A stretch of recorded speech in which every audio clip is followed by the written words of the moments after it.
Hello everyone, কেমন আছো সবাই? তো আজকে চলে গেছিলাম কলেজে, আর সকালে ক্লাস ছিল। সকালে ক্লাসটা করে আমরা বসেছিলাম বলতে মানে মর্নিং আমাদের ক্লাস ছিল, তো ওই ক্লাসটা করে আমরা একটু ঘোরাঘুরি করে আবার বসেছি। আমাদের ক্লাস আছে এই রুমে। আর এই দেখো, আমাদের কলেজ থেকে আমি এতগুলো হিলিখা তুলেছি, ব্যাগে ভরে রেখেছিলাম।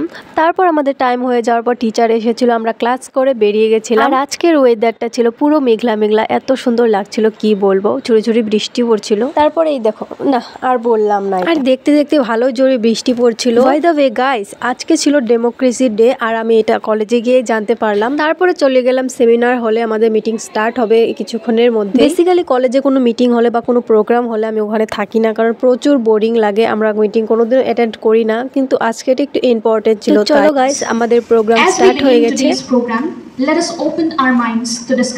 আজিৰ এই সভাত উপস্থিত আমাৰ সন্মানীয় বিচাৰক মণ্ডলী, মোৰ সতীৰ্থ আৰু মোৰ মৰমৰ ছাত্ৰ ছাত্ৰীসকল, আমি আজি ইয়াতে মিলিত হৈছোঁ আন্তৰ্জাতিক গণতন্ত্ৰ দিৱস উদযাপন কৰিবলৈ।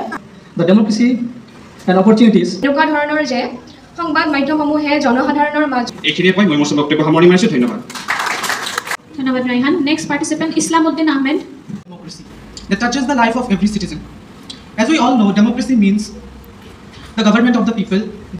প্রায় অনেকগুলো স্টুডেন্ট বক্তৃতা দিয়েছে, তো এখন উইনারকে ডিসাইড করা হবে। জানো তো এখানে কি হয়েছে, যে স্টুডেন্টটিকে আমরা কেউ আশাও করিনি যে এটা সেকেন্ড হবে, ভেবেছিলাম এটা থার্ডও হবে না। যে স্টুডেন্টটার সেকেন্ড হওয়ার কথা ছিল সেটা তো হলোই না, কোইন্সিডেন্টলি ওই স্টুডেন্টটাই হয়ে গেল যেটা আশাও করিনি আমরা। যাই হোক, আমরা হল থেকে বেরিয়ে এসেছিলাম, কারণ এখন বাড়ি চলে যাব। যতটা বোরিং ভেবেছিলাম প্রোগ্রামটা হবে, ততটাও বোরিং হয়নি। আর গাইজ, আমি বলেছিলাম তোমাদের নেক্সট ভিডিওতে আমার বোনের নামটা বলে দিব, তো আমার বোনের নাম সঙ্গীতা। আমরা এত কষ্ট করে এতগুলো নাম বের করলাম, কিন্তু একটাও হলো না। ওর মা বাবা যেই নামটা ঠিক করেছিল, কোইন্সিডেন্টলি ওই প্রদীপটা জ্বলেছিল।